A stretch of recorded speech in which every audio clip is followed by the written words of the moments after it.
जातिवादी और सामंती सरकार का जब हम पुतला फूंक रहे हैं तो मैं अपने संगठन की तरफ से आप सभी को क्रांतिकारी सलाम पेश करना चाहती हूँ, क्योंकि आज हम जो जानते हैं जो हमारे सामने घटना हुई है वो उसी अयोध्या की घटना हुई है, उसी राम मंदिर की घटना हुई है जो जनवरी में आप सभी को याद होगा कि उसी राम मंदिर को लेके और उसी अयोध्या को लेके यह पूरा देश दो खेमे में बट गया था। एक खेमा था जो अपने आप को राम प्रेमी और देश प्रेमी बता रहा था और दूसरे खेमे को उसी के आधार पर जज किया गया कि वो दो देश विरोधी है।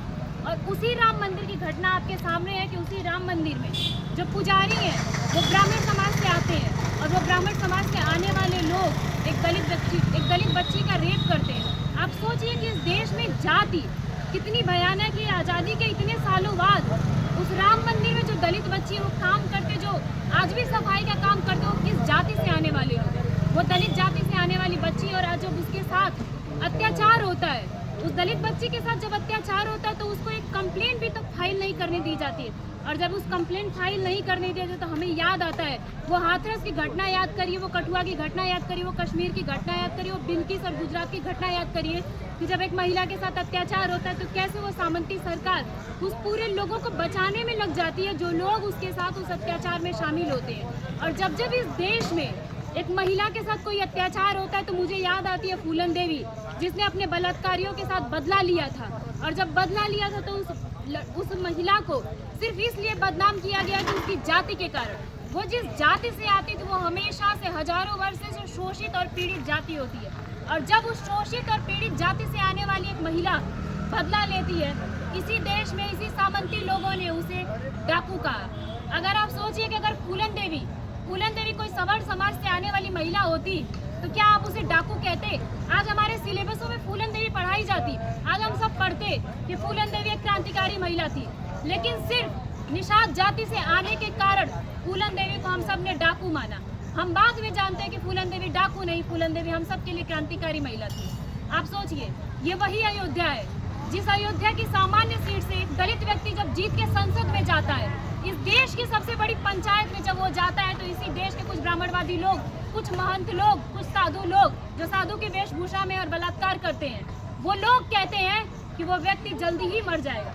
मतलब कि यदि एक दलित व्यक्ति जीत कर सामान्य सीट से जाता है संसद में तो साधु लोग कहते हैं कि वो मर जाएगा, मतलब वो उसकी मृत्यु की कामना करते हैं। आप सोचिए, ये वही देश है।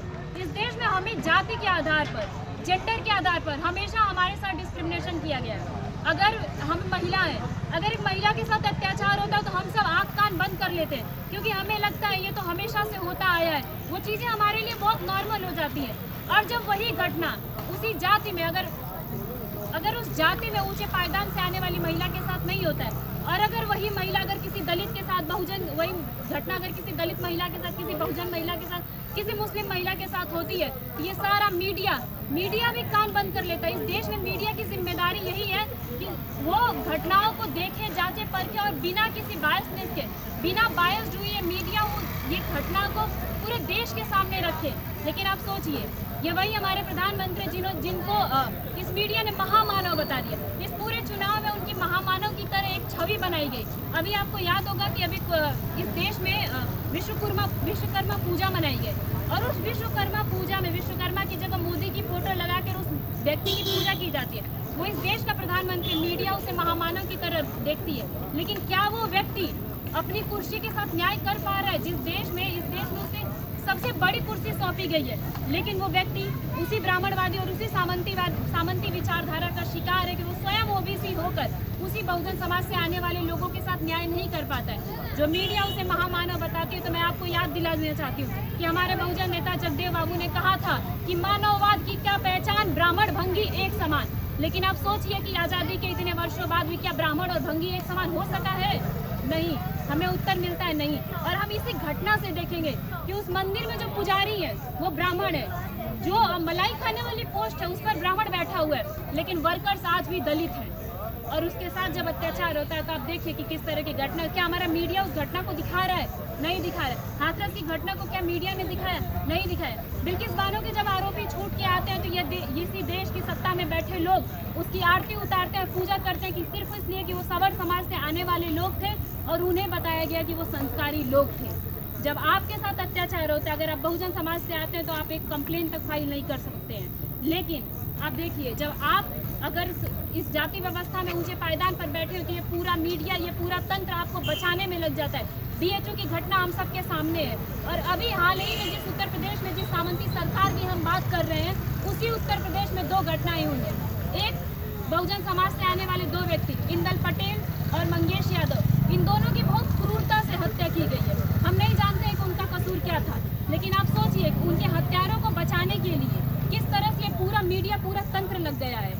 और उसको कभी कोई नहीं कहेगा, कोई मीडिया आपको नहीं दिखेगा कहेगा कि ठाकुर की सरकार है, ठाकुर ही अपराधी है।